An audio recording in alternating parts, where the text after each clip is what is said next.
الحمد لله الحمد لله رب العالمين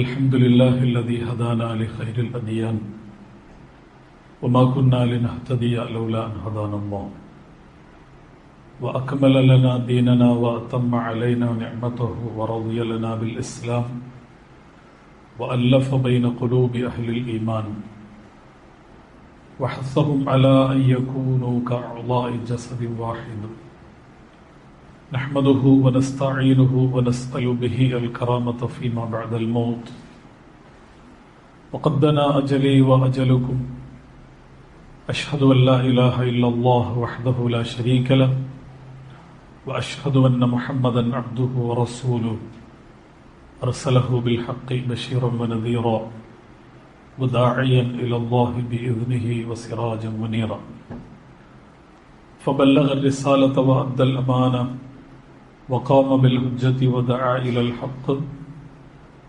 فمن يطع الله ورسوله فقد رشد ومن يعص الله ورسوله فقد ضل ضلالا مبينا اللهم صل على محمد وعلى آل محمد كما صليت على إبراهيم وعلى آل إبراهيم إنك حميد مجيد اللهم بارك على محمد وعلى آل محمد كما باركت على إبراهيم وعلى آل إبراهيم في العالمين إنك حميد مجيد أيها الإخوة المؤمنون أوصيكم وإياي أولا بتقوى الله تبارك وتعالى والاعتصام بحبل الله جميعا والامتثال لما أمر الله به والامتناع عما نهى الله عنه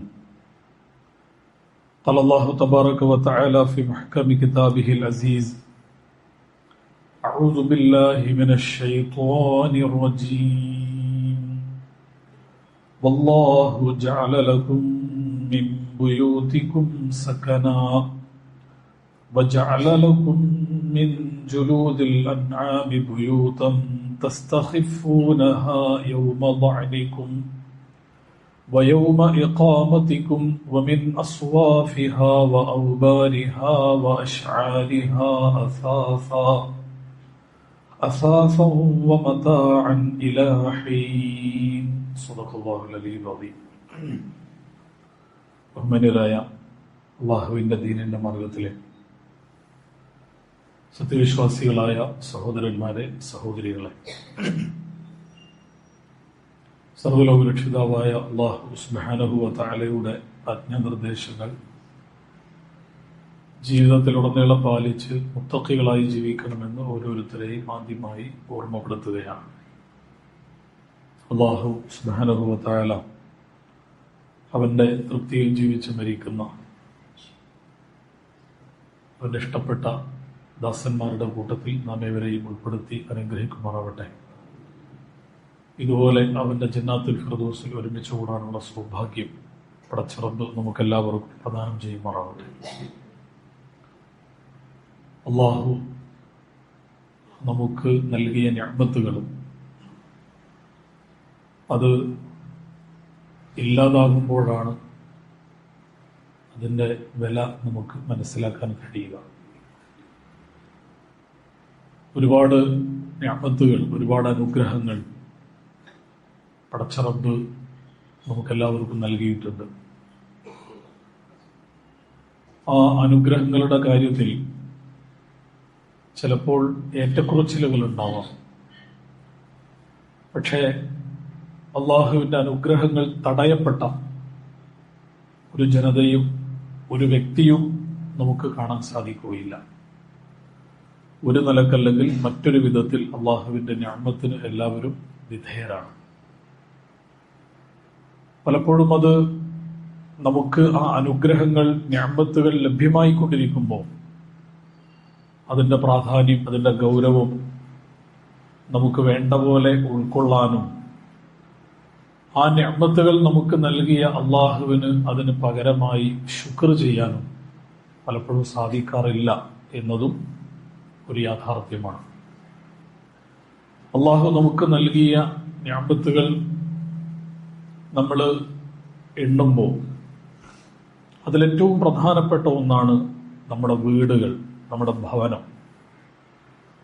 വീടുകൾ നഷ്ടപ്പെട്ടു കഴിഞ്ഞാലാണ് വീടില്ലാത്തവന്റെ വിലയും അവർ അനുഭവിക്കുന്ന പ്രയാസങ്ങളും എത്ര വലുതാണ് എന്ന് നമുക്ക് മനസ്സിലാക്കാൻ വേണ്ടി സാധിക്കില്ല. നമുക്കറിയാം, ഗസയിൽ അവിടെ ജീവിക്കുന്ന മനുഷ്യരുടെ 90% വീടുകളും തകർന്നു കഴിഞ്ഞു. അവർക്ക് താമസിക്കാൻ വീടുകളില്ല.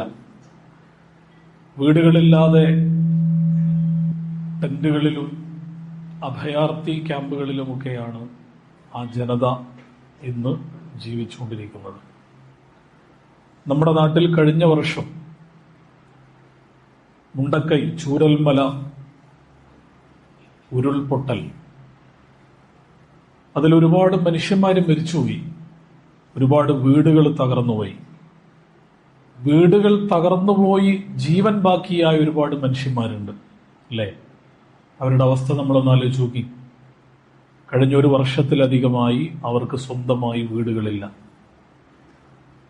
അവര് വാടക വീടുകളിൽ വാടക കൊടുക്കാൻ പ്രയാസപ്പെട്ടുകൊണ്ട് അങ്ങേയറ്റം ദുരന്തപൂർണമായ ജീവിതം നയിക്കുകയാണ്. ഇങ്ങനെ ലോകത്തിന്റെ പല ഭാഗങ്ങളിലും, നമ്മുടെ രാജ്യത്തും നമ്മുടെ നാടിലും നമ്മുടെ ചുറ്റുവട്ടത്തുമൊക്കെ വീട് എന്ന് പറയുന്ന ആ നിഅമത്ത് ലഭ്യമായി അത് നഷ്ടപ്പെട്ടു പോയ ആളുകള്, തീരെ അത് ലഭ്യമായിട്ടില്ലാത്ത ആളുകൾ, ഇവരെയൊക്കെ നമുക്ക് കാണാൻ സാധിക്കും. അവരിലേക്ക് നോക്കുമ്പോഴാണ് അള്ളാഹു നമുക്ക് നൽകിയ വീട് എന്ന് പറയുന്ന നിഅമത്ത് എത്രമാത്രം വലുതാണ് എന്ന് നമുക്ക് മനസ്സിലാക്കാൻ വേണ്ടി സാധിക്കുക. റസൂലുള്ളാഹി സ്വല്ലല്ലാഹു അലൈഹി വസല്ലം ഒരു മനുഷ്യന്റെ വിജയം, ഒരു മനുഷ്യന്റെ സന്തോഷം എങ്ങനെയാണ് ഉണ്ടാവുക എന്ന് പറയുന്നിടത്ത് 3 കാര്യങ്ങൾ പറയുന്നത് കാണാൻ സാധിക്കും. മിൻ സആദത്തി ഇബ്നി ആദം, ഒരു മനുഷ്യന്റെ സന്തോഷകരമായ അവസ്ഥ എന്ന് പറയുന്നത് ഒന്ന് അൽ മർഅത്തു സ്വാലിഹ, ഒരു നല്ല ഇണയുണ്ടാവുക. ആണാണെങ്കിൽ ആ ആണിന് അനുയോജ്യനായ ഒരു പെൺതുണയുണ്ടാവുക, ഒരു സ്ത്രീ ആണെങ്കിൽ ആ സ്ത്രീക്ക് അനുയോജ്യനായ ഒരു ആൺ തുണയുണ്ടാവുക. ഇതൊരു മനുഷ്യന്റെ ജീവിതത്തിലെ ഏറ്റവും വലിയ നിഅമത്താണ്. അതില്ലാതായി കഴിഞ്ഞാലും അത് വേണ്ട പോലെ നമുക്ക് ഉപകാരപ്പെടാതെ ഉണ്ടാവുകയും ചെയ്യുമ്പോഴാണ് ഇണ എന്ന് പറയുന്ന നിഅമത്ത് എത്രമാത്രം വലുതാണ് എന്ന് നമുക്ക് മനസ്സിലാക്കാൻ വേണ്ടി സാധിക്കുക. അത് അള്ളാഹു നമുക്ക് നൽകിയ മനുഷ്യന്റെ ജീവിതവുമായി ബന്ധപ്പെട്ട സന്തോഷങ്ങളിലെ ഏറ്റവും പ്രധാനപ്പെട്ട ഒന്നാണ് അൽ മർഅത്തു സ്വാലിഹ, ഒരു ഇണയുണ്ടാവുക എന്ന് പറയുന്നത്. വൽ മസ്കനു സ്വാലിഹ്, സ്വാലിഹായ ഒരു ഭവനം, ഒരു വീടുണ്ടാവുക. അത്യാവശ്യം താമസിക്കാൻ കൊള്ളാവുന്ന, വെയിലും മഴയും ഒന്നും ഏൽക്കാതെ തന്റെയും തന്റെ കുടുംബത്തിന്റെയും സംരക്ഷണം ഉറപ്പുവരുത്താൻ പാകത്തിലുള്ള ഒരു വീടുണ്ടാവുക. ഇത് മനുഷ്യന്റെ ജീവിതത്തിലെ വലിയ സന്തോഷമാണ്. മനുഷ്യന്റെ ജീവിതം സന്തോഷകരമായി മുന്നോട്ട് പോകുന്നതിലെ പ്രധാനപ്പെട്ട ഒരു ഘടകമാണ് ഒരു നല്ല വീടുണ്ടാവുക എന്ന് പറയുന്നത്. വൽ മർകബു സ്വാലിഹ്, അതേപോലെ പ്രധാനപ്പെട്ട ഒന്നാണ് യാത്ര ചെയ്യാൻ അനുയോജ്യമായ ഒരു വാഹനം ഒരാൾക്ക് ഉണ്ടാവുക എന്ന് പറയുന്നത്. ഈ 3 കാര്യങ്ങളാണ് ഒരു മനുഷ്യന്റെ ജീവിതം യഥാർത്ഥത്തിൽ സന്തോഷകരമായി ഈ ഭൂമിയിൽ മുന്നോട്ട് പോകുന്നതിലെ ഏറ്റവും പ്രധാനപ്പെട്ട ഘടകം എന്ന് റസൂലുള്ളാഹി സ്വല്ലല്ലാഹു അലൈഹി വസല്ലം തന്നെ നമ്മളെ പഠിപ്പിക്കുന്നത് കാണാൻ സാധിക്കും. അതുകൊണ്ട് വീട് എന്ന് പറയുന്നത് മനുഷ്യന്റെ സന്തോഷകരമായ ജീവിതത്തിന് അനിവാര്യമായും ആവശ്യമുള്ള ഒരു ഘടകമാണ്. അതുകൊണ്ടായിരിക്കാം അല്ലാഹു സുബ്ഹാനഹു വ തആല ഈ ദുനിയാവിൽ മാത്രമല്ല, മരിച്ചുപോയി കഴിഞ്ഞാൽ പരലോക ജീവിതത്തിൽ നമ്മൾ സ്വർഗത്തിലാണെങ്കിൽ ആ സ്വർഗത്തിലും നമുക്ക് വാഗ്ദാനം ചെയ്യുന്നത് ഒരു നല്ല ഭവനമാണ്. അവിടെ ഈ നല്ലൊരു വീടുണ്ടാവുക എന്ന് പറയുന്നത് മനുഷ്യന്റെ സ്വർഗീയമായ ജീവിതത്തിന്റെയും പ്രധാനപ്പെട്ട ഒരു ഘടകമായി അല്ലാഹു സുബ്ഹാനഹു വ തആല നിശ്ചയിച്ചു വെച്ചതായി നമുക്ക് കാണാൻ സാധിക്കും. സ്വർഗത്തിൽ പ്രവേശിക്കുന്നവരുമായി ബന്ധപ്പെട്ടുകൊണ്ട് അള്ളാന്റെ ഖുർആൻ പറയുമ്പോൾ യഗ്ഫിർ ലക്കും ദുനൂബക്കും വയുദ്ഖിൽകും ജന്നാത്തിൻ തജ്രി മിൻ തഹ്തിഹൽ അൻഹാർ വമസാകിന ത്വയ്യിബതൻ ഫീ ജന്നാതി അദ്ൻ എന്ന് ഖുർആൻ നമ്മെ പഠിപ്പിക്കുന്നത് അതുകൊണ്ടാണ്. നമ്മുടെ പാപങ്ങളെല്ലാം അള്ളാഹു പുറത്തു നൽകി അതിന്റെ ഭാഗമായി ഒരാൾ സ്വർഗത്തിൽ പ്രവേശിക്കുമ്പോൾ ആ സ്വർഗം എന്ന് പറയുന്നത് താഴ്ഭാഗത്തുകൂടി അരുവികൾ ഒഴുകുന്ന ഒരു മനോഹരമായ ഒരു തോപ്പാണ്, ഒരു ലോകമാണത്. ആ ലോകത്ത് നിങ്ങൾക്ക് സന്തോഷകരമായി ജീവിക്കാൻ കഴിയുന്ന ഒരു മസ്കൻ അള്ളാഹു നിങ്ങൾക്ക് നൽകും എന്ന് പടച്ചതമ്പുരാൻ ഈ ദുനിയാവിൽ നിന്ന് മരണപ്പെട്ടു പോയി സ്വർഗത്തിലേക്ക് എത്തുന്നതുമായി ബന്ധപ്പെട്ടുകൊണ്ട് പടച്ചതമ്പുരാൻ നമ്മെ ബോധ്യപ്പെടുത്തുന്നത് കാണാൻ സാധിക്കും. എന്ന് പറഞ്ഞാല് സ്വർഗത്തിൽ എത്തിക്കഴിഞ്ഞാലും അവിടെയും ഒരു വീട് എന്ന് പറയുന്നത് മനുഷ്യന്റെ ജീവിതത്തിന്റെ പ്രധാനപ്പെട്ട ഒരു ഘടകമാണ്. വീടിന് ഖുർആനിൽ പല സ്വഭാവത്തിലുള്ള പേരുകൾ ഉപയോഗിച്ചിട്ടുണ്ട്. ഒന്ന് ബൈത്ത് എന്ന് പറയുന്ന വാക്കാണ്, ദാറ് എന്ന് പറയുന്ന വാക്ക് ഉപയോഗിച്ചിട്ടുണ്ട്. അതേപോലെ തന്നെ മസ്കൻ എന്ന് പറയുന്ന വാക്കും ഉപയോഗിച്ചിട്ടുണ്ട്. മസ്കൻ എന്ന് പറയുന്നത് വീടുമായി ബന്ധപ്പെട്ടുകൊണ്ട് അതിന്റെ ഒരു ആശയം കൂടി ഉൾക്കൊള്ളുന്ന ഒരു ഖുർആനിക പ്രയോഗമാണ്. ദാറ് ബൈത്ത് എന്ന് പറയുന്നത് അതിന്റെ കെട്ടിട സംവിധാനത്തെ പ്രതിനിധീകരിക്കുന്ന പ്രയോഗമാണെങ്കിൽ, മസ്കൻ എന്ന് പറയുന്ന വീടിന് ഖുർആൻ ഉപയോഗിച്ച പ്രയോഗം വീടിന്റെ ആശയത്തെ, ഒരു വീട് എന്ന് പറയുമ്പോൾ അതിനകത്ത് ഉൾച്ചേർന്നിട്ടുള്ള എന്തെല്ലാമാണോ ഉണ്ടാവേണ്ടത് അതിനെയെല്ലാം വളരെ മനോഹരമായി സന്തുലിതമായി ഉൾക്കൊള്ളുന്ന വിശുദ്ധ ഖുർആനിന്റെ പ്രയോഗമാണ് മസ്കൻ എന്ന് പറയുന്നത്. അതുകൊണ്ട് തന്നെ ഈ ദുനിയാവിൽ ഒരു മനുഷ്യന്റെ ഏറ്റവും സന്തോഷകരമായ, ഈ ദുനിയാവിൽ മനുഷ്യന്റെ ജീവിതവുമായി ബന്ധപ്പെട്ട് സന്തോഷകരമായ കാര്യം പറയുമ്പോൾ ആ സന്തോഷകരമായ കാര്യം പറയുന്നിടത്ത് അള്ളാഹുവിന്റെ റസൂൽ ഉപയോഗിച്ച പ്രയോഗം അൽ മസ്കനു സ്വാലിഹ് എന്നാണ്. അദ്ദാറു സ്വാലിഹ് എന്നോ അൽ ബൈത്തു സ്വാലിഹ് എന്നോ അല്ല, അൽ മസ്കനു സ്വാലിഹ് എന്ന് പറയുന്ന പ്രയോഗമാണ്. മസ്കൻ എന്ന് പറയുന്ന വാക്ക് സക്കീനത്ത് എന്ന് പറയുന്ന സമാധാനം, പീസ് എന്ന് പറയുന്ന ആ ഒരു വാക്കിൽ നിന്നാണ് മസ്കൻ എന്ന് പറയുന്ന ആ പ്രയോഗം ഉണ്ടാകുന്നത്. എന്ന് പറഞ്ഞാൽ മസ്കൻ എന്ന് പറഞ്ഞാല് അതിന്റെ ഭാഷാപരമായ അർത്ഥം മനുഷ്യന് സമാധാനം കിട്ടുന്ന സ്ഥലം എന്നാണ്. സമാധാനം കിട്ടുന്ന സ്ഥലം. വീട് എന്ന് പറയുന്നത് മനുഷ്യന് സമാധാനത്തോടെ, സ്വസ്ഥതയോടെ, സന്തോഷത്തോടെ, ആനന്ദപൂർണമായ ജീവിതം നയിക്കുവാൻ ഒരു മനുഷ്യന് എല്ലാ അർത്ഥത്തിലും സൗകര്യപ്രദമായ ഈ ഭൂമിയിൽ ഒരു കേന്ദ്രമുണ്ടെങ്കിൽ ആ കേന്ദ്രത്തിന്റെ പേരാണ് വീട്, മസ്കൻ എന്ന് പറയുന്നത്. ആ മസ്കൻ എന്ന് പറയുന്ന വീട് മനുഷ്യനെ സംബന്ധിച്ചിടത്തോളം വിശുദ്ധ ഖുർആൻ മറ്റൊരു സ്ഥലത്ത് ഈ ദുനിയാവിൽ മനുഷ്യനെ സ്വാധീനിക്കുന്ന 8 ഘടകങ്ങൾ എണ്ണി പറയുന്നുണ്ട്. അതിനേക്കാൾ കൂടുതൽ നിങ്ങൾ അള്ളാഹുവിനെയും അള്ളാഹുവിന്റെ റസൂലിനെയും അള്ളാഹുവിന്റെ മാർഗത്തിലുള്ള ജിഹാദിനെയും നിങ്ങൾ ഇഷ്ടപ്പെടണം എന്ന് പരാമർശിക്കുന്നിടത്താണ് ആ 8 കാര്യങ്ങൾ അള്ളാഹു എണ്ണി പറയുന്നത്. ഖുൽ ഇൻ കാന ആബാഉകും വഅബ്നാഉകും വഇഖ്വാനുകും വഅസ്വാജുകും വഅശീറതുകും وأموال اقترفتموها وتجارة تخشون كسادها ومساكن ترضونها أحب إليكم من الله ورسوله وجهاد في سبيله فتربصوا حتى يأتي الله من أمره എന്ന് ഖുർആൻ പറയുന്നത് കാണാൻ സാധിക്കും. അതിൽ ആദ്യം പറഞ്ഞ 5 എണ്ണം വ്യക്തികളാണ്. നമ്മുടെ മാതാപിതാക്കൾ, നമ്മുടെ സന്താനങ്ങൾ, നമ്മുടെ സഹോദരീ സഹോദരന്മാർ, നമ്മുടെ ഇണതുണകൾ, നമ്മുടെ ബന്ധുമിത്രാദികൾ. ഇങ്ങനെ 5 കുടുംബവുമായി ബന്ധപ്പെട്ട 5 വിഭാഗങ്ങളെ എണ്ണി പറഞ്ഞിട്ട് പിന്നെ പറയുന്നത് ഇൻകാന ആബാഉകും വഅബ്നാഉകും വഇഖ്വാനുകും വഅസ്വാജുകും വഅശീറതുകും വഅംവാലുൻ ഇഖ്തറഫ്തുമൂഹാ വതിജാറത്തുൻ തഖ്ശൗന കസാദഹാ വമസാകിനു തർളൗനഹാ. നിങ്ങളുടെ സമ്പത്ത്, നിങ്ങളുടെ കച്ചവടം, നിങ്ങൾക്ക് തൃപ്തിപ്പെട്ട് നിങ്ങൾ ഉണ്ടാക്കിയിട്ടുള്ള നിങ്ങളുടെ മസ്കനുകൾ, നിങ്ങളുടെ ഭവനങ്ങൾ, നിങ്ങളുടെ വീടുകൾ, അത് ഈ ദുനിയാവിൽ മനുഷ്യന്റെ ഏറ്റവും വലിയ സന്തോഷമാണ്. എന്നാൽ അതിനേക്കാൾ വലിയ പരിഗണന നിങ്ങൾ നൽകേണ്ടത് അള്ളാഹുവിനും അള്ളാഹുവിന്റെ റസൂലിനും അള്ളാഹുവിന്റെ മാർഗത്തിലുള്ള ജിഹാദിനുമാണ് എന്ന് പരാമർശിക്കുന്നിടത്താണ് ഈ 8 കാര്യങ്ങൾ ഖുർആൻ എണ്ണി പറയുന്നത്. ഞാനിത് പറയുന്നത് അതിൽ അള്ളാഹു സുബ്ഹാനഹു വ തആല എണ്ണിയ പ്രധാനപ്പെട്ട ഒന്നാണ് വമസാകിന തർളൗനഹാ. നമ്മളെല്ലാവരും വളരെ തൃപ്തികരമായി സംതൃപ്തിയോടുകൂടി ജീവിക്കണമെന്ന് ആഗ്രഹിക്കുന്ന നമ്മുടെ വീടുകൾ, ആ വീട്ടിൽ നിന്ന് മനുഷ്യർ ആട്ടിപ്പുറത്താക്കുക എന്ന് പറഞ്ഞു കഴിഞ്ഞാൽ, ആ മനുഷ്യർ ജീവിക്കുന്ന അവരുടെ മണ്ണ് ഇല്ലാതായി മാറുക എന്ന് പറഞ്ഞു കഴിഞ്ഞാൽ അതൊരു മനുഷ്യന്റെ ജീവിതത്തിലെ അങ്ങേയറ്റത്തെ ദുരന്തമാണ്. അത് ലോകത്ത് പലരും അനുഭവിച്ചുകൊണ്ടിരിക്കുമ്പോ ആ അനുഭവിക്കുന്നതിന്റെ വേദന നമ്മൾ നേർക്കുനേർ അനുഭവിക്കാത്തത് കൊണ്ടാണ് അവർ അനുഭവിക്കുന്ന പ്രയാസം എത്രമാത്രം വലുതാണ് എന്ന് പലപ്പോഴും നമുക്ക് തിരിച്ചറിയാതെ പോകുന്നത്. വിശുദ്ധ ഖുർആൻ യുദ്ധം അനുവദിക്കുന്നതുമായി ബന്ധപ്പെട്ട് പറയുന്നിടത്ത് ഖുർആൻ പറയുന്നത് എന്താ? ഉദിന ലില്ലദീന യുഖാതിലൂന ബിഅന്നഹും ദുലിമു. ഒരു വിഭാഗം അങ്ങേയറ്റം മർദ്ദിക്കപ്പെട്ടിരിക്കുകയാണ്. അവരുടെ ജീവിതത്തിൽ ഒരു തെറ്റും അവർ ചെയ്തിട്ടില്ല. ഈ ദുനിയാവിൽ മനുഷ്യരായി ജനിച്ചുപോയി ഏകനായ അള്ളാഹുവിൽ അവർ വിശ്വസിച്ചു എന്ന തെറ്റല്ലാതെ വേറെ ഒരു കാര്യവും അവരുടെ ജീവിതത്തിൽ ഉണ്ടായിട്ടില്ല. എന്നിട്ട് അതിന്റെ പേരിൽ അവർ വലിയ തോതിലുള്ള അക്രമങ്ങളും മർദ്ദനങ്ങളും അനുഭവിച്ചുകൊണ്ടിരിക്കുകയാണ്. അല്ലദീന ഉഖ്രിജൂ മിൻ ദിയാരിഹിം ബിഗൈരി ഹഖ്ഖിൻ എന്ന് ഖുർആൻ അവരെ കുറിച്ച് പറയുന്നുണ്ട്.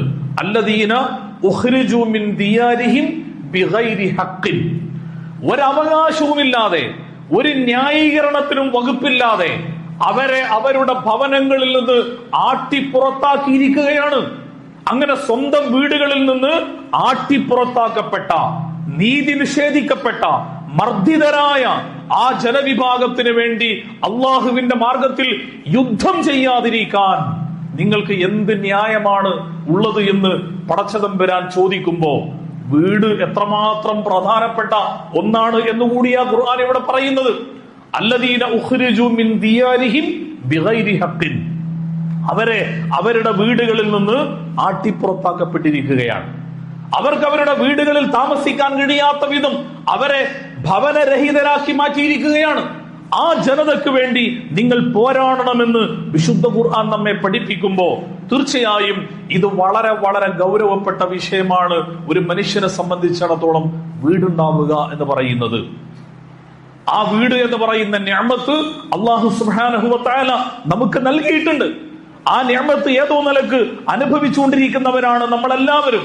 ആ വീടിനെ കുറിച്ച് അല്ലാഹു സുബ്ഹാനഹു വ തആല പരാമർശിക്കുന്നത് വല്ലാഹു ജഅല ലക്കും മിൻ ബുയൂതികും സകനൻ. പടച്ചതമ്പുരാൻ നിങ്ങളുടെ വീടുകളിൽ സക്കീനത്ത് നൽകിയിട്ടുണ്ട്. നമ്മൾ നമ്മുടെ വീടുകളെ കുറിച്ച് ആലോചിക്കേണ്ട ഏറ്റവും പ്രധാനപ്പെട്ട ഒരു കാര്യം, വീട് എന്ന് പറയുന്നത് മനുഷ്യനെ സംബന്ധിച്ചിടത്തോളം അവന് സമാധാനം കിട്ടുന്ന ഒരു കേന്ദ്രമായിരിക്കണം. സമാധാനത്തോടുകൂടി ജീവിക്കാൻ പറ്റുന്ന കേന്ദ്രമായിരിക്കണം വീട് എന്ന് പറയുന്നത്. കാരണം എന്താ? എപ്പോഴും ഇപ്പൊ യാത്രയെ കുറിച്ച് അള്ളാഹുവിന്റെ റസൂൽ പറയുന്നിടത്ത് പറയുന്നുണ്ട്, അസ്സഫറു ഖിത്അത്തുൻ മിനൽ അദാബ്. യാത്ര എന്ന് പറയുന്നത് ഒരു അദാബാണ്. യാത്ര പുറപ്പെട്ടു കഴിഞ്ഞാൽ തിരിച്ചു വരുന്നത് വരെയുള്ള സമയം ഖിത്അത്തുൻ മിനൽ അദാബ്, അത് അള്ളാഹുവിന്റെ ശിക്ഷയിൽ നിന്നുള്ള ഒരു ഭാഗമാണെന്ന് റസൂലുള്ളാഹി സ്വല്ലല്ലാഹു അലൈഹി വസല്ലം ഹദീസിലൂടെ പഠിപ്പിക്കാൻ. എന്നിട്ട് അതിന് ശേഷം പറയുന്നുണ്ട്, ഫഇദാ ഖളാ അഹദുകും നഹ്മതഹു മിൻ സഫരിഹി ഫൽയുഅജ്ജിൽ അർറുജൂഅ ഇലാ അഹ്ലിഹി. ഒരാള് യാത്ര കഴിഞ്ഞാല്, യാത്രയുടെ ആവശ്യങ്ങളൊക്കെ പൂർത്തീകരിച്ചു കഴിഞ്ഞാല് പിന്നെ അവിടെയും വേണ്ടി തട്ടിത്തിരിഞ്ഞ് നിൽക്കരുത്. പിന്നെ എത്രയും പെട്ടെന്ന് അവരുടെ വീട്ടിലേക്ക് അവർ തിരിച്ചു വരണം.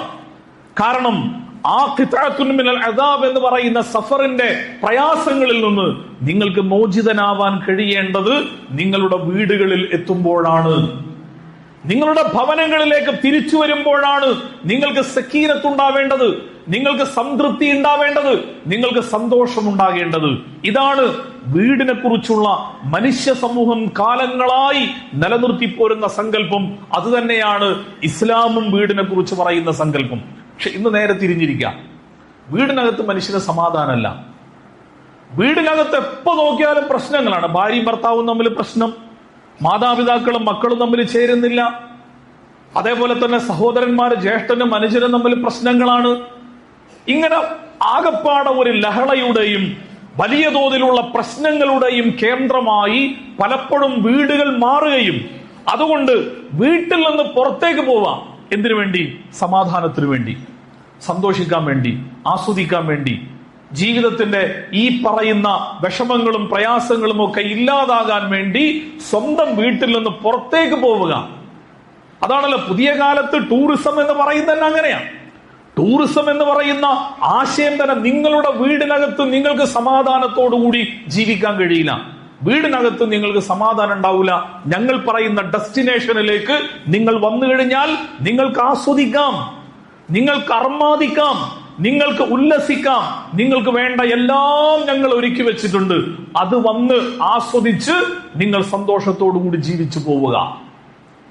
ഈ ഒരു അവസ്ഥയിലേക്ക് നമ്മുടെ വീടകങ്ങൾ മാറുന്നുണ്ടോ എന്ന് പലപ്പോഴും നമ്മൾ അള്ളാഹു നമുക്ക് നൽകിയ ഈ നിഅമത്തിനെ പരിഗണിക്കുമ്പോൾ ആ നിഅമത്തിനെ കുറിച്ച് നമ്മൾ ആലോചിക്കേണ്ട ഏറ്റവും പ്രധാനപ്പെട്ട കാര്യമാണ്. വീടുകളെ കുറിച്ച് അള്ളാഹുവിന്റെ റസൂൽ സല്ലല്ലാഹു അലൈഹി വസല്ലം പറയുന്നുണ്ട്, മസലുൽ ബൈത്തില്ലദീ യുദ്കറുല്ലാഹു ഫീഹി വൽ ബൈത്തില്ലദീ ലാ യുദ്കറുല്ലാഹു ഫീഹി മസലുൽ ഹയ്യി വൽ മയ്യിത്ത്. അള്ളാഹുവിനെ ഓർക്കുന്ന വീട്, അള്ളാഹുവിനെ ഓർക്കാത്ത വീട്, പടച്ചതമ്പുരാന്റെ ദിക്ർ അതിന്റെ എല്ലാ ചുമരിലും തത്തിക്കളിക്കുന്നുണ്ട്. അള്ളാഹുവിനെ കുറിച്ചുള്ള ദിക്ർ ആ വീടിന്റെ അന്തരീക്ഷത്തിൽ മുഴങ്ങി നിൽക്കുന്നുണ്ട്. അള്ളാഹുവിനെ കുറിച്ചുള്ള ദിക്ർ ആ വീട്ടിൽ താമസിക്കുന്നവന്റെ കൽബിനകത്തുണ്ട്. അള്ളാഹുവിനെ കുറിച്ചുള്ള ദിക്ർ ആ വീട്ടിൽ താമസിക്കുന്നവന്റെ നാവിൻ തുമ്പിലൂടെ പുറത്തേക്ക് വരുന്നുണ്ട്. അങ്ങനെയുള്ള വീടുകളാണെങ്കിൽ ആ വീട് എന്ന് പറയുന്നത് കമസലിൽ ഹയ്യി, അതാണ് ജീവനുള്ള വീട്, അതാണ് ജീവൻ നിലനിൽക്കുന്ന വീട്. അല്ലാതെ അള്ളാഹുവിന്റെ ദിക്റില്ലാത്ത, അള്ളാഹുവിനെ കുറിച്ച് ഓർക്കാൻ സമയമില്ലാത്ത, അള്ളാഹുവിനെ കുറിച്ചുള്ള ചിന്തകൾക്ക് പരിഗണനയില്ലാത്ത ഒരു കെട്ടിടം മാത്രമാണ് നമ്മുടെ വീടെങ്കിൽ അത് 10,000 സ്ക്വയർ ഫീറ്റ് വിസ്താരമുണ്ടെങ്കിലും ആ വീട് കൽ മയ്യിത്ത്, അതൊരു മരണ വീട് പോലെയാണ്. അതൊരു ജീവനില്ലാത്ത ഒരു കെട്ടിടമാണ്. അതിലൊരു ആസ്വാദനവും യഥാർത്ഥത്തിൽ ഇസ്ലാമികമായി നിങ്ങൾക്ക് ഉണ്ടാക്കിയെടുക്കാൻ സാധിക്കുകയില്ല എന്ന് റസൂലുള്ളാഹി സ്വല്ലല്ലാഹു അലൈഹി വസല്ലം വീടിനെ കുറിച്ച് പരാമർശിക്കുന്നിടത്ത് നമ്മളെ ഓർമ്മപ്പെടുത്തുന്നത് കാണാൻ സാധിക്കും. കമസലിൽ ഹയ്യി വൽ മയ്യിത്ത്, അള്ളാഹുവിനെ കുറിച്ച് ഓർക്കുന്ന വീടും അള്ളാഹുവിനെ കുറിച്ചുള്ള ദിക്ർ നിലനിൽക്കാത്ത വീടും മരിച്ചതുപോലെയും ജീവനുള്ളതുപോലെയുമാണ് എന്ന് പറഞ്ഞു കഴിഞ്ഞാൽ നമ്മുടെ വീടകങ്ങൾ യഥാർത്ഥത്തിൽ അള്ളാഹുവിനെ കുറിച്ചുള്ള ദിക്റുകൾ കൊണ്ട് സമ്പന്നമാകുന്നുണ്ടോ? പടച്ചതമ്പുരാൻ വീട് എന്ന് പറയുന്ന നിഅമത്ത് നമുക്ക് നൽകിയിട്ടുണ്ടെങ്കിൽ ആ നിഅമത്തിന് നമ്മൾ ശുക്ർ ചെയ്യേണ്ടത് എങ്ങനെയാണ് എന്ന് ചോദിച്ചു കഴിഞ്ഞാൽ നമ്മുടെ വീട് അള്ളാഹുവിനെ കുറിച്ചുള്ള ദിക്റിനാൽ സമ്പന്നമായ ഒരു വീടായി മാറുക എന്നതല്ലാതെ മറ്റൊരു വഴിയും യഥാർത്ഥത്തിൽ അതിനില്ല എന്ന് നമ്മൾ തിരിച്ചറിയേണ്ട പ്രധാനപ്പെട്ട ഒരു കാര്യമാണ്. നമ്മുടെ വീടുകളിൽ നമ്മൾ ഖുർആൻ പാരായണം ചെയ്യാറുണ്ടോ? വീടുകളിൽ വെച്ചുകൊണ്ട് ഖുർആൻ പാരായണം ചെയ്യുക, അള്ളാഹുവിന്റെ ദിക്ർ വീടുകളിൽ സമ്പന്നമാകുന്നതിന്റെ ഏറ്റവും പ്രധാനപ്പെട്ട ഒരു ഘടകമാണത്. റസൂലുള്ളാഹി സ്വല്ലല്ലാഹു അലൈഹി വസല്ലം ഒരു ഹദീസിലൂടെ നമ്മളെ പഠിപ്പിക്കുന്നുണ്ട്, ലാ തജ്അലു ബുയൂതകും മഖാബിർ, നിങ്ങളുടെ വീടുകളെ നിങ്ങൾ മഖ്ബറകളാക്കി മാറ്റരുത്. മഖ്ബറ എന്ന് പറഞ്ഞാൽ എന്താണ്? ശ്മശാനം. അവിടെ ഒരു ഒച്ചയും ബഹളമൊന്നും ഉണ്ടാവില്ല, ശാന്തതയാണ്. അല്ലെങ്കിൽ ഭീതിജനകമായ ഒരു സാഹചര്യമാണ് അവിടെ ഒരാൾക്ക് അനുഭവിക്കാൻ വേണ്ടി സാധിക്കുക. അങ്ങനെ ഭീതിജനകമായ ഒരു വിധത്തിലുള്ള ശബ്ദങ്ങളുമില്ലാത്ത, മൗനം മാത്രം കെട്ടിനിൽക്കുന്ന, ഭീതി മാത്രം നിലനിൽക്കുന്ന വീടുകളാക്കി നിങ്ങളുടെ വീടുകളെ നിങ്ങൾ മാറ്റരുത്. ലാ തജ്അലു ബുയൂതകും മഖാബിർ, നിങ്ങളുടെ വീടുകളെ നിങ്ങൾ മഖ്ബറകളാക്കി മാറ്റാൻ പാടില്ല. എന്നിട്ട് പറയാണ്, ഇന്ന ശൈത്വാന യൻഫിറു മിനൽ ബൈത്തില്ലദീ തുഖറഉ ഫീഹി സൂറത്തുൽ ബഖറ. വിശുദ്ധ ഖുർആനിലെ ഏറ്റവും വലിയ സൂറത്താണ് സൂറത്തുൽ ബഖറ. 286 ആയത്തുകളുള്ള ഖുർആനിലെ ഏകദേശം 2.5 ജുസിലധികമുള്ള ഖുർആനിലെ ഏറ്റവും വലിയ സൂറത്താണ് സൂറത്തുൽ ബഖറ. ആ സൂറത്തുൽ ബഖറ ഖിറാഅത്ത് നടത്തിക്കൊണ്ടിരിക്കുന്ന ഒരു ഭവനമാണ് നിങ്ങളുടെ ഭവനമെങ്കിൽ ഇന്ന ശൈത്വാന യൻഫിറു മിനൽ ബൈത്ത്, ആ വീട്ടിൽ നിന്ന് പിശാച് ഓടിപ്പോകും. അവിടെ പിശാചിന് നിൽക്കാൻ കഴിയില്ല. അള്ളാന്റെ ഖുർആന്റെ ശബ്ദം കേട്ടുകൊണ്ടിരിക്കുന്ന വീട്ടിനകത്ത് പിശാചിന് സ്ഥാനം ഉണ്ടാവില്ല.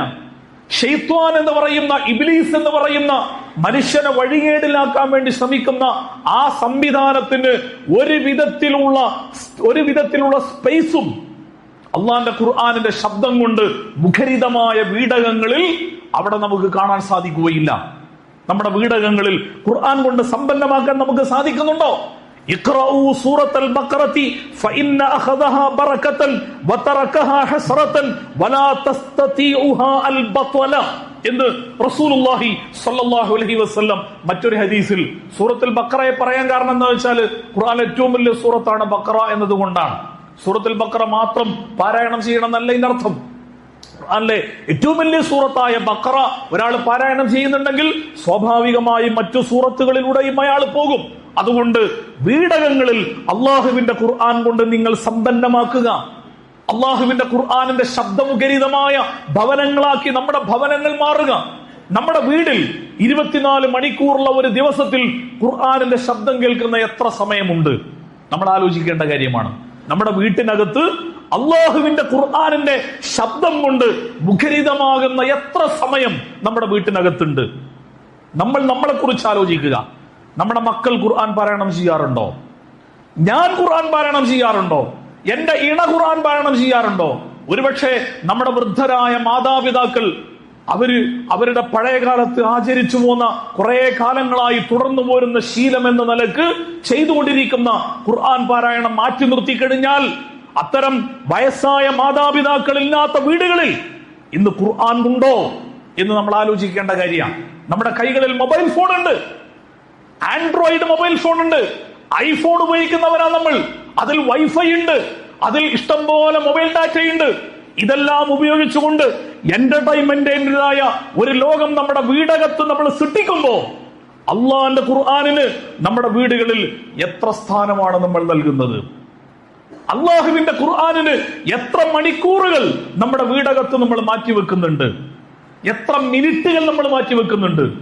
എത്ര സെക്കൻഡുകൾ മാറ്റിവെക്കുന്നുണ്ട് എന്ന ചോദ്യത്തിന് എന്റെ വീട്ടിൽ ഇത്ര സമയം ഓരോ ദിവസവും ഖുർആനിന് മാറ്റിവെക്കുന്നുണ്ട് എന്ന് ആത്മാർത്ഥമായി പറയാൻ കഴിയുന്ന എത്ര വീടുകളാണ് നമ്മുടെ നാട്ടിലുള്ളത് എന്ന് നമ്മൾ ആലോചിക്കേണ്ട വിഷയമാണ്. അഥവാ അള്ളാഹുവിനെ കുറിച്ചുള്ള ദിക്ർ നിലനിൽക്കുന്ന വീട് എന്ന് പറഞ്ഞാൽ അതിന്റെ ഏറ്റവും പ്രധാനപ്പെട്ട കാര്യം എന്ന് പറയുന്നത് അള്ളാഹുവിന്റെ ഖുർആൻ ആ ശബ്ദം അങ്ങനെ കേൾക്കുന്ന ഒരു വീട് എന്നുള്ളതാണ്. ആ ശബ്ദം അതിന്റെ ചുമരിനകത്തുണ്ട്, ആ ശബ്ദം അതിന്റെ തറയിലുണ്ട്, ആ ശബ്ദം അതിന്റെ വിൻഡോകളിലൂടെ പുറത്തു പോകുന്നുണ്ട്. ആ ശബ്ദം ആ വീട്ടിലുള്ള ഓരോരുത്തരുടെയും മനസ്സിലും നാവിലും നിലനിൽക്കുന്നുണ്ട്. ആ സ്വഭാവത്തിൽ അള്ളാഹുവിന്റെ ഖുർആനുമായുള്ള ബന്ധം, അതാണ് വീടകം ദിക്റുള്ളയാക്കി മാറ്റുന്നതിൽ ഏറ്റവും പ്രധാനപ്പെട്ട ഒരു കാര്യം. രണ്ടാമത്തേത് നിസ്കാരമാണ്. വീട്ടിൽ വെച്ചുകൊണ്ട് എത്രത്തോളം നിസ്കരിക്കാൻ കഴിയുമോ അത്രത്തോളം നിസ്കരിക്കുക എന്ന് പറയുന്നത് പ്രധാനപ്പെട്ട ഒരു കാര്യമാണ്. പ്രവാചകൻ സല്ലല്ലാഹു അലൈഹി വസല്ലം ജമാഅത്ത് നമസ്കാരം, ഫർള് നിസ്കാരമല്ലാത്ത ഒരു നിസ്കാരവും പള്ളിയിൽ വെച്ചുകൊണ്ടല്ല വീട്ടിൽ നിന്ന് പലപ്പോഴും നിസ്കരിക്കാറുള്ളത്. അധിക സമയത്തും നവാഫിലുകൾ എന്ന് പറഞ്ഞാൽ റവാത്തിബ് സുന്നത്തുകൾ എല്ലാ സമയത്തും റസൂൽ വീട്ടിൽ നിന്ന് നിസ്കരിക്കാം. വീട്ടിൽ നിന്ന് നവാഫില് റവാത്തിബ് സുന്നത്ത് ളുഹറിന്റെ മുമ്പ് 4 റക്അത്ത് ഉണ്ടെങ്കിൽ ആ 4 റക്അത്ത് വീട്ടിൽ വെച്ചുകൊണ്ട് നിസ്കരിച്ചുകൊണ്ടാണ് നബി സല്ലല്ലാഹു അലൈഹി വസല്ലം ജമാഅത്തിന് വേണ്ടി പള്ളിയിൽ ഇമാമ നിൽക്കാൻ വേണ്ടി വരിക. നിസ്കാരം കഴിഞ്ഞ് പിന്നെയുള്ള അതിന് ശേഷമുള്ള റവാത്തിബ് നിസ്കരിക്കുക വീട്ടിൽ പോയിട്ടാ എന്ന് പറഞ്ഞാല് പ്രവാചകൻ സല്ലല്ലാഹു അലൈഹി വസല്ലം അത് നമ്മളെ പഠിപ്പിക്കുന്നുണ്ട്.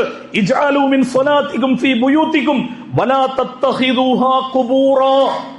നിങ്ങളുടെ വീടുകളെ നിങ്ങൾ ഖബറുകളെ പോലെയാക്കരുത്. നിങ്ങളുടെ വീടുകളെ ഖബറിന് സമാനമായ മൂകമായ അന്തരീക്ഷത്തിൽ നിങ്ങളുടെ വീടുകളെ നിലനിർത്തരുത്. അതിന്റെ പകരമായി ഇജ്അലൂ മിൻ സ്വലാത്തികും ഫീ ബുയൂത്തികും, നിങ്ങളുടെ നിസ്കാരങ്ങളിൽ നിന്ന് ചിലത് നിങ്ങളുടെ വീടകങ്ങളിൽ വെച്ചുകൊണ്ട് നിങ്ങൾ നിസ്കരിക്കണം. റസൂലുള്ളാഹി സ്വല്ലല്ലാഹു അലൈഹി വസല്ലം മറ്റൊരു ഹദീസിൽ പറയുന്നുണ്ട്, അലൈക്കും ബിസ്സലാത്തി ഫീ ബുയൂത്തികും ഫഇന്ന ഖൈറ സ്വലാത്തിൽ മർഇ ഫീ ബൈതിഹി ഇല്ലൽ മക്തൂബ. ഫർളായ 5 വക്തുള്ള ഇന്ന സ്വലാത്ത കാനത്ത് അലൽ മുഅ്മിനീന കിതാബൻ മൗഖൂത എന്ന് പറഞ്ഞ 5 വക്ത് നിസ്കാരം ഒഴികെ നിങ്ങളുടെ എല്ലാ നിസ്കാരങ്ങളും ഒരു മനുഷ്യന് നിർവഹിക്കാൻ ഏറ്റവും നല്ല സ്ഥലം സ്വന്തം വീടാണ്. സ്വന്തം വീട്ടിനകത്താണ് നിസ്കരിക്കേണ്ടത്. തഹജ്ജുദ് വീട്ടിനകത്ത് നിസ്കരിക്കണം. റവാത്തിബ് സുന്നത്തുകൾ വീട്ടിനകത്ത് നിസ്കരിക്കണം. ളുഹ വീട്ടിനകത്ത് നിസ്കരിക്കണം.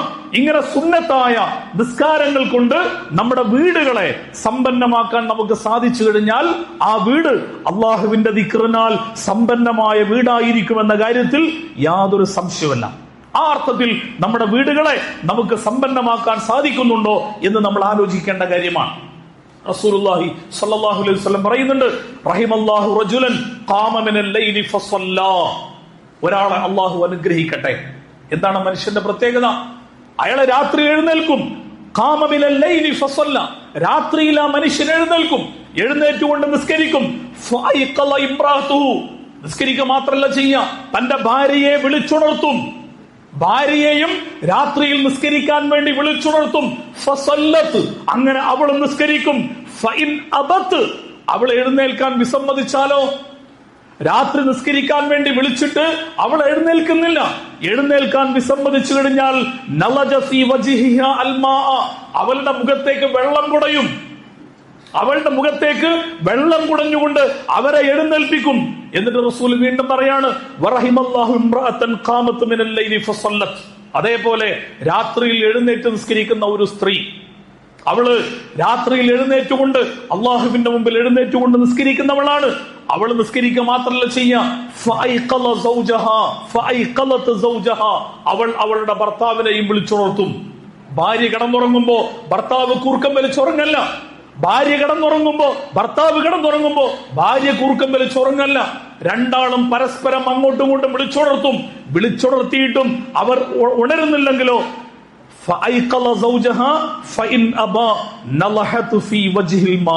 അതേപോലെ തന്നെ ആ സ്ത്രീ തന്റെ ഭർത്താവിന്റെ മുഖത്ത് വെള്ളം കുടഞ്ഞ് അവളെ എഴുന്നേൽപ്പിച്ചുകൊണ്ട് നിസ്കരിപ്പിക്കും. നമ്മുടെ വീടുകളിൽ സംഭവിക്കുന്നുണ്ടോ? നമ്മുടെ വീടുകളിൽ സംഭവിക്കുന്നുണ്ടോ? നമ്മൾ ഒരുപാട് ദുന്യാവിന്റെ ഓട്ടപ്പാച്ചിലാണ്. നമ്മൾ പലതും ചെയ്യാൻ വേണ്ടി ശ്രമിക്കുന്നുണ്ട്, പലതും ചെയ്യുന്നുണ്ട്. പക്ഷേ വീടുകളെ കുബൂറുകളാക്കാതിരിക്കാൻ, വീടുകളെ അള്ളാഹുവിന്റെ ദിക്ർ കൊണ്ട് സമ്പന്നമാക്കാൻ പറ്റുന്ന വീടുകളാക്കി മാറ്റാൻ നമ്മൾ എത്രത്തോളം ശ്രദ്ധിക്കുന്നുണ്ട് എന്ന ചോദ്യത്തിന്റെ ഉത്തരമായി നമ്മൾ കണ്ടെത്തേണ്ട പ്രധാനപ്പെട്ട കാര്യങ്ങളാണ് റസൂലുള്ളാഹി സ്വല്ലല്ലാഹു അലൈഹി വസല്ലം ഈ ഹദീസുകളിലൂടെ നമ്മളെ പഠിപ്പിക്കുന്നത് എന്നാണ് ഞാൻ സൂചിപ്പിക്കുന്നത്. ആ അർത്ഥത്തിൽ പടച്ചതമ്പുരാനെ കുറിച്ച് നിരന്തരമായി ആലോചിക്കുന്ന, അള്ളാഹുവിനെ കുറിച്ചുള്ള സ്മരണ നിരന്തരമായി നിലനിൽക്കുന്ന വീടുകളാക്കി നമ്മുടെ വീടുകളെ മാറ്റാൻ വേണ്ടി ശ്രമിക്കുക എന്നത് വളരെ വളരെ പ്രധാനപ്പെട്ട കാര്യമാണ്. ആ അർത്ഥത്തിൽ നമുക്ക് വലിയ ഒരു ഉത്തരവാദിത്വം വീടുമായി ബന്ധപ്പെട്ടുകൊണ്ടുണ്ട്. നമ്മൾ വീട്ടിന്റെ പുറത്തു കുറെ കാര്യങ്ങൾ ചെയ്താൽ പോരാ, നമ്മുടെ വീടുകളെ അള്ളാഹുവിന്റെ ദീനനുസരിച്ചുകൊണ്ട് പടച്ചതമ്പുരാന് ഏറ്റവും സന്തോഷകരമായ ഒരു സ്വഭാവത്തിൽ നമ്മുടെ വീടുകളെ മാറ്റുക എന്ന് പറയുന്നത് പ്രധാനപ്പെട്ട കാര്യമാണ്. റസൂലുള്ളാഹി സ്വല്ലല്ലാഹു അലൈഹി വസല്ലം ഒരു ഹദീസിൽ നമ്മളെ പഠിപ്പിക്കുന്നുണ്ട്, സലാമത്തുർ റജുലി ഫിൽ ഫിത്നതി അയൽസമ ബൈതഹു. ഒരു മനുഷ്യന് കുഴപ്പങ്ങളിൽ നിന്ന് രക്ഷപ്പെടാൻ ഏറ്റവും നല്ല കേന്ദ്രം ഏതാണ് എന്ന് ചോദിച്ചു കഴിഞ്ഞാൽ സ്വന്തം വീട് തന്നെ. അതിനേക്കാൾ വലിയ ഒരു അഭയകേന്ദ്രം വേറൊന്നുമില്ല. എല്ലാ കുഴപ്പങ്ങളിൽ നിന്നും, എല്ലാ ഫിത്നകളിൽ നിന്നും സമൂഹത്തിലേക്ക് ഇറങ്ങിക്കഴിഞ്ഞാൽ, അങ്ങാടിയിലേക്ക് വന്നു കഴിഞ്ഞാൽ, അല്ലെങ്കിൽ പല മേഖലകളിലേക്ക് നമ്മൾ യാത്ര പോകുമ്പോൾ അവിടെയൊക്കെ നമ്മളെ കാത്തിരിക്കുന്ന പരീക്ഷണോന്മുഖമായ ഒരുപാട് ഫിത്നകളുണ്ട്. ആ ഫിത്നകളിൽ നിന്നെല്ലാം നിങ്ങൾക്ക് രക്ഷപ്പെട്ട് സന്തോഷത്തോടെ സമാധാനത്തോടെ ആ ഫിത്നയുടെ പരീക്ഷണങ്ങളിൽ നിന്ന് നിങ്ങൾക്ക് വിജയകരമായി രക്ഷപ്പെടാൻ നിങ്ങൾക്ക് സാധിക്കണമെങ്കിൽ നിങ്ങളുടെ മുമ്പിലുള്ള ഏറ്റവും പ്രധാനപ്പെട്ട മാർഗം എന്താണ് എന്ന് ചോദിച്ചു കഴിഞ്ഞാൽ അതിന്റെ ഉത്തരം നമ്മുടെ വീട്ടിലേക്ക് നമ്മൾ മടങ്ങി വരിക എന്നുള്ളതാണ്. വീട്ടിലേക്ക് തിരിച്ചു വരിക എന്നുള്ളതാണ്. ആ വീട് നമുക്ക് സന്തോഷകരമായ അനുഭവങ്ങൾ മാത്രമാണ് നൽകുക. അതുകൊണ്ട് വീട് എന്ന് പറയുന്നതും ആ വീട്ടിലുള്ള ആളുകളെ ഇസ്ലാമികമായ ഒരു അന്തരീക്ഷത്തിൽ അവർ ജീവിക്കുക എന്ന് പറയുന്നതും വളരെ പ്രധാനപ്പെട്ട കാര്യമാണ്. അള്ളാഹുവിന്റെ ഖുർആൻ നമ്മളൊക്കെ വിളിച്ചുകൊണ്ട് പറയുന്ന ഒരു കാര്യമുണ്ട്, യാ അയ്യുഹല്ലദീന ആമനൂ ഖൂ അൻഫുസകും വഅഹ്ലീകും നാറാ. നിങ്ങളെ മാത്രം നരകത്തിൽ നിന്ന് രക്ഷപ്പെടുത്തിയാൽ പോരാ, നിങ്ങളുടെ വീട്ടിലുള്ള എല്ലാവരെയും രക്ഷപ്പെടുത്തണം. നമ്മുടെ മക്കള്, നമ്മൾ സ്വർഗത്തിൽ പോകുമ്പോൾ നമ്മുടെ മക്കള് ആ സ്വർഗത്തിൽ ഉണ്ടാവണം. നമ്മൾ സ്വർഗത്തിൽ പോകുമ്പോൾ നമ്മുടെ വാപ്പിയമ്മയും നമ്മുടെ സ്വർഗത്തിൽ ഉണ്ടാവണം. നമ്മൾ സ്വർഗത്തിൽ പോകുമ്പോൾ നമ്മുടെ അനുജനും ജ്യേഷ്ഠനും അനിയത്തി ജ്യേഷ്ഠത്തി സ്വർഗത്തിൽ ഉണ്ടാവണം. നമ്മൾ സ്വർഗത്തിൽ പോകുമ്പോൾ നമ്മുടെ മൂത്താപ്പയും എളാപ്പയും ഇളയമയും മൂത്താമ്മയും എല്ലാം സ്വർഗത്തിൽ ഉണ്ടാവണം. അങ്ങനെ എല്ലാവരും കൂടി സ്വർഗത്തിലെത്തുക. ഇതാണ് അള്ളാഹുവിന്റെ ഖുർആൻ, ജന്നാത്തു അദ്നിൻ യദ്ഖുലൂനഹാ വമൻ സലഹ മിൻ ആബാഇഹിം വഅസ്വാജിഹിം വദുർരിയാതിഹിം. അവർ സ്വർഗത്തിൽ പ്രവേശിക്കുമ്പോൾ യദ്ഖുലൂനഹാ, അവർ സ്വർഗത്തിൽ പ്രവേശിക്കുന്നത് ഒറ്റക്കല്ല, അവരുടെ കൂടെ അവരുടെ സ്വാലിഹീങ്ങളായ മക്കളുണ്ട്. അവർ സ്വർഗത്തിൽ പ്രവേശിക്കുമ്പോൾ സ്വാലിഹീങ്ങളായ അവരുടെ ഇണതുണകളുണ്ട്. അവർ സ്വർഗത്തിൽ പ്രവേശിക്കുമ്പോൾ അവരുടെ കൂടെ സ്വാലിഹീങ്ങളായ അവരുടെ മാതാപിതാക്കളുണ്ട്. ഇത് ഉറപ്പുവരുത്തുക എന്ന് പറയുന്നതാണ് ഒരു വീട് സന്തോഷകരമായ അള്ളാന്റെ ദിക്ർ നിലനിൽക്കുന്ന ഒരു വീടായി മാറുന്നതിന്റെ അടയാളം. നമ്മൾ നമ്മളെ കുറിച്ച് മാത്രം ആലോചിച്ച പോരാ. നമ്മൾ പെർഫെക്റ്റ് ആണ് എന്ന് നമ്മൾ സ്വന്തം വിചാരിച്ച് നമ്മുടെ കാര്യത്തെ കുറിച്ച് മാത്രം നമ്മൾ ചിന്തിച്ചാൽ പോരാ. മറിച്ച് നമ്മുടെ വീട്ടിലുള്ള എല്ലാവരും, നമ്മൾ ധരിക്കുന്നത് പോലെയുള്ള വസ്ത്രം നമ്മുടെ മക്കൾ ധരിക്കും, നമ്മൾ കഴിക്കുന്നത് പോലെയുള്ള ഭക്ഷണം നമ്മുടെ മക്കൾ കഴിക്കും, നമ്മൾ നിസ്കരിക്കുന്നത് പോലെ നമ്മുടെ മക്കൾ നിസ്കരിക്കും, നമ്മൾ നോമ്പ് നോൽക്കുന്നത് പോലെ നമ്മുടെ മക്കൾ നോമ്പ് നോൽക്കും. നമ്മൾ സ്വതക്ക കൊടുക്കുന്നത് പോലെ നമ്മുടെ മക്കൾ സ്വതക്ക കൊടുക്കും. പലപ്പോഴും പല വീടുകളെ കുറിച്ചും നമ്മളിങ്ങനെ ചിന്തിക്കുമ്പോൾ ആ വീടുകളിൽ മുതിർന്നവർ മരണപ്പെട്ടു പോയി കഴിഞ്ഞാൽ, നമ്മുടെ വാപ്പയമ്മയും മരിച്ചു പോയി കഴിഞ്ഞാൽ ആ വീട്ടിൽ ദീനീപരമായി ഉണ്ടായിരുന്ന എന്തെല്ലാം സൗകര്യങ്ങളുണ്ടോ അതൊക്കെയും പലപ്പോഴും നഷ്ടപ്പെട്ടു പോകുന്ന പല വീടുകളെയും നമുക്ക് കാണാൻ കഴിയും. എന്തുകൊണ്ടാണ് അങ്ങനെ സംഭവിക്കുന്നത്? നമ്മൾ നമ്മളെ കുറിച്ച് ആലോചിക്കുന്നുണ്ട്, പക്ഷെ എല്ലാവരെയും കുറിച്ച് നമ്മൾ ആലോചിക്കുന്നില്ല. എല്ലാവരെയും കുറിച്ച് ആലോചിച്ചുകൊണ്ട് അവരെല്ലാവരും ഞാൻ പോകുന്ന വഴിയിൽ തന്നെ ഉണ്ടാകണം എന്ന് ഉറപ്പുവരുത്തുവാൻ പലപ്പോഴും സാധിക്കാറില്ല. അതുകൊണ്ട് ആ ഒരവസ്ഥയിലേക്ക് പോകാതിരിക്കാനുള്ള ജാഗ്രതയാണ് യഥാർത്ഥത്തിൽ നമുക്ക് ഉണ്ടാവേണ്ടത്. അറബിയിൽ സാധാരണ പറയാറുള്ള ഒരു ചൊല്ലുണ്ട്, ഇദാ സ്വലഹൽ ബൈത്തു സ്വലഹൽ മുജ്തമി. ഒരു വീട് നന്നായി കഴിഞ്ഞാൽ ഒരു സമൂഹം നന്നാവും.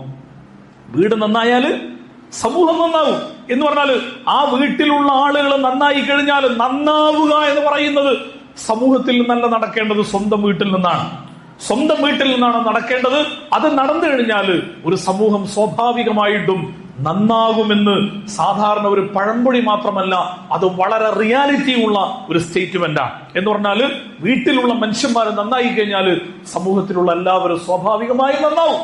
ആ അർത്ഥത്തിൽ നമ്മുടെ വീടകങ്ങൾ സ്വാലിഹിയായ വീടുകളാണെന്നും സ്വാലിഹീങ്ങളായ ആളുകളാണ് ആ വീട്ടിനകത്ത് താമസിക്കുന്നതെന്നും ഉറപ്പുവരുത്തുമ്പോഴാണ് പടച്ചതമ്പുരാൻ നമുക്ക് നൽകിയ വീട് എന്ന് പറയുന്ന ആ നിഅമത്തിനോട് ശുക്ർ ചെയ്യുന്ന ആളുകളുടെ കൂട്ടത്തിൽ ഉൾപ്പെടാൻ കഴിയുക. റബ്ബ് സുബ്ഹാനഹു വ തആല ആ അർത്ഥത്തിൽ പടച്ചതമ്പുരാൻ നമുക്ക് നൽകിയ എല്ലാ നിഅമത്തുകൾക്കും ശുക്ർ ചെയ്യുന്നവരുടെ കൂട്ടത്തിൽ നമ്മെ ഉൾപ്പെടുത്തി അനുഗ്രഹിക്കുമാറാവട്ടെ.